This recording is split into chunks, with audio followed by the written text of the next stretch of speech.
తాజాగా ఫిలిం ఇండస్ట్రీలోకి వచ్చిన ఇద్దరు హాట్ యాంకర్స్ ఓ ఊపు ఊపుతున్నారు. అందులో ఒకరిని ఓ ప్రొడ్యూసర్ ఓ విషయంలో నోరు జారాడు. హీరోయిన్ గానే కాకుండా అందుకు రేటు ఎంత అని అడగడంతో ఆ యాంకర్ కి పట్టలేని కోపం వచ్చింది. తను ఎదురుగా ఉన్నది పెద్ద నిర్మాతే అనే విషయం కూడా ఆలోచించకుండా చెప్పు చూపించి బయటకు వచ్చింది. ఈ సంఘటనకి ఆ నిర్మాత ఒక్కసారిగా షాక్ అయ్యాడు. తను చేసింది తప్పు అని తెలుసుకున్న తర్వాత ఆ యాంకర్ కి సారీ అని మెసేజ్ పంపాడట. అయితే ఆ యాంకర్ నుండి ఎటువంటి రిప్లై రాకపోవడంతో ఈ విషయం ఎక్కడా బయటకు వెళ్తుందో అని తెగ భయపడుతున్నాడంట.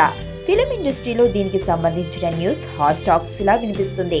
తెలుగు హీరోయిన్స్ తో డీల్ చేసే ముందు ఎన్నో జాగ్రత్తలు తీసుకోవాలి అనేది ఇండస్ట్రీ సూచన. ఏమాత్రం తేడా వచ్చినా లోకల్ కాబట్టి రచ్చ రచ్చ అయ్యే ఛాన్స్ ఎక్కువగా ఉంటుందని అంటున్నారు.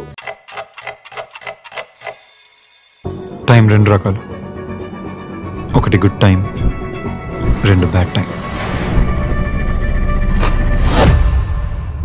అమ్ము నా ప్రాణం. నేను 5th చదివేటప్పుడు తను 3rd క్లాస్లో జాయిన్ అయింది. తను చిన్నప్పుడు చూసినప్పుడు ఎప్పుడూ అనుకోలేదు తను పెద్ద అయ్యాక ఇంత అందంగా తయారవుతుంది.